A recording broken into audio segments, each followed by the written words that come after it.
In this video, I'm going to be talking all about the different cool season grass types and give you everything you need to know so that you can pick out good seed for this fall. Let's get out of the weeds.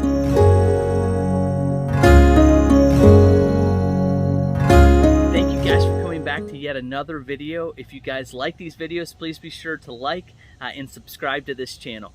So this is going to be the first video of a two-part series that I'm going to be doing all about grass seed. In this video, I'm going to be talking all about the different cool season grass types and the different characteristics of each of them.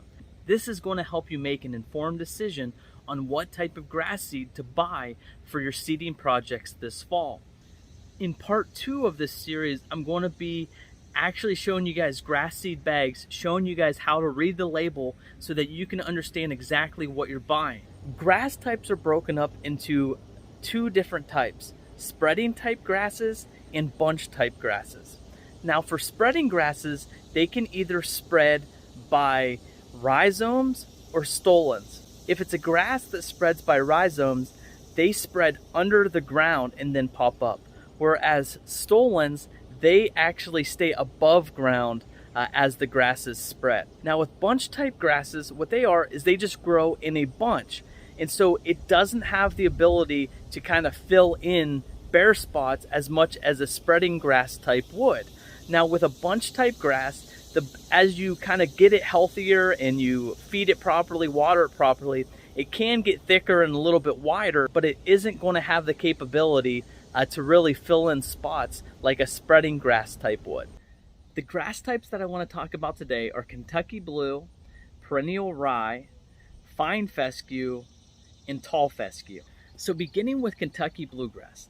Kentucky Bluegrass is a spreading type grass that spreads by rhizomes, and it requires full sun, and it is a higher maintenance grass. So this means that it doesn't do as well with drought, so it does need regular irrigation and it does need regular fertilization. Kentucky Bluegrass is really popular due to its color and its ability to be able to spread so it can actually fill in some bare spots. An important thing to note with Kentucky Bluegrass when you're planting it from seed is that Kentucky Bluegrass is the slowest of the cool season grasses to germinate, which is typically a period between 20 to 25 days. Now, whenever I say germination, this just simply means from the time you're putting the grass seed down and watering it regularly, how long it's going to take until you actually start seeing some of the baby grass pop up. Next, we have Rye Grass. Now, you will see rye grass in two different forms typically: perennial rye and annual rye.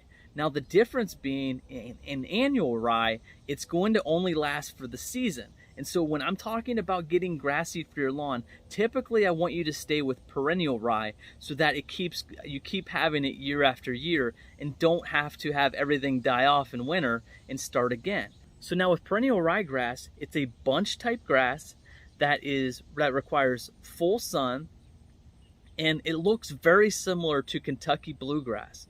And so perennial rye has a lot of the same kind of characteristics as Kentucky Bluegrass, meaning that it does need regular irrigation and requires good fertilization. The thing that's really good about perennial rye that you'll see it in a lot of your grass seed mixtures is that it is the fastest cool season grass to germinate, typically in a time frame of 4 to 7 days. So that's why you'll see it really mixed in with a lot of grass seed bags, because it gives you the results very quickly.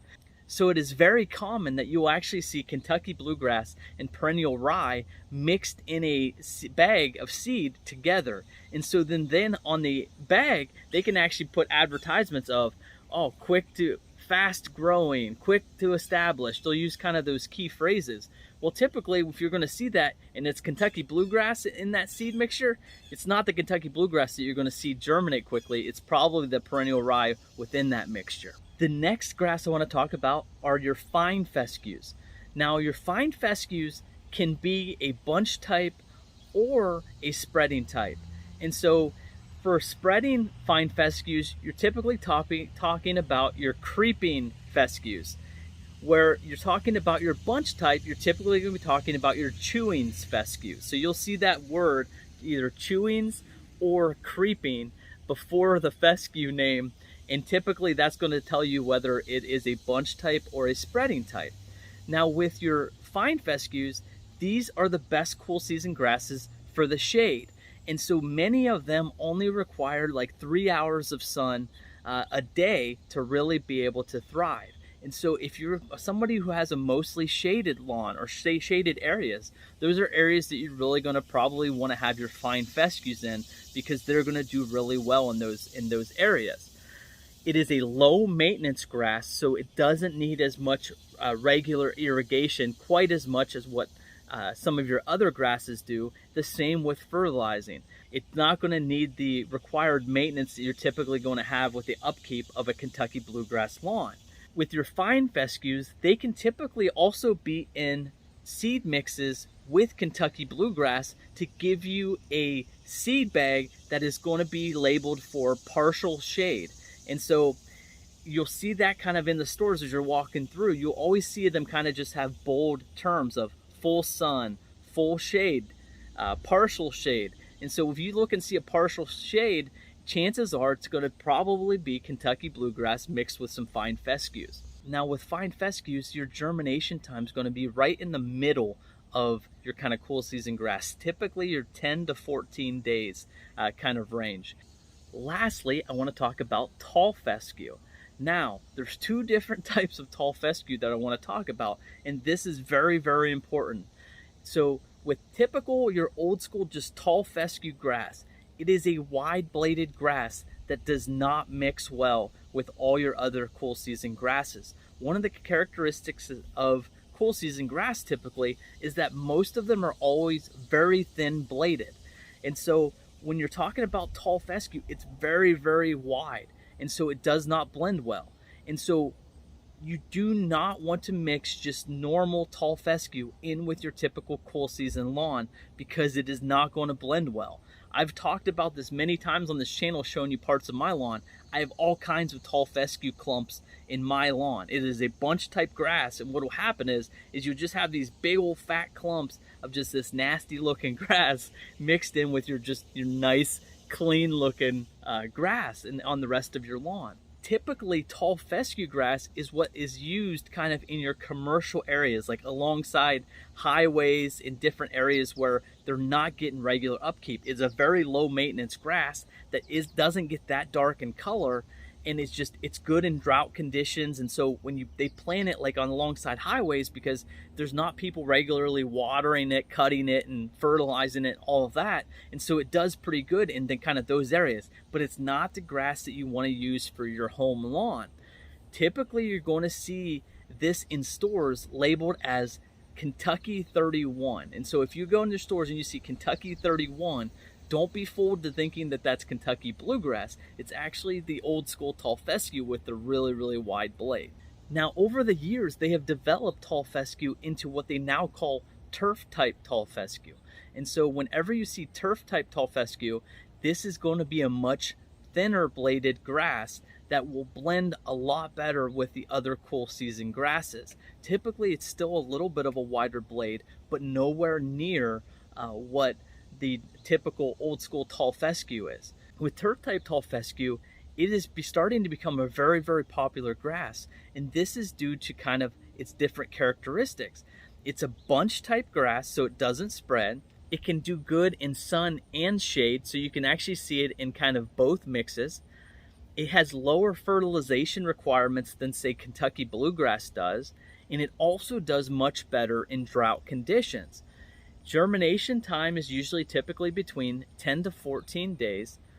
And so they've actually started to even develop turf type tall fescues that actually can spread. And so you'll actually see it labeled RTF, Rhizonomous Tall Fescue.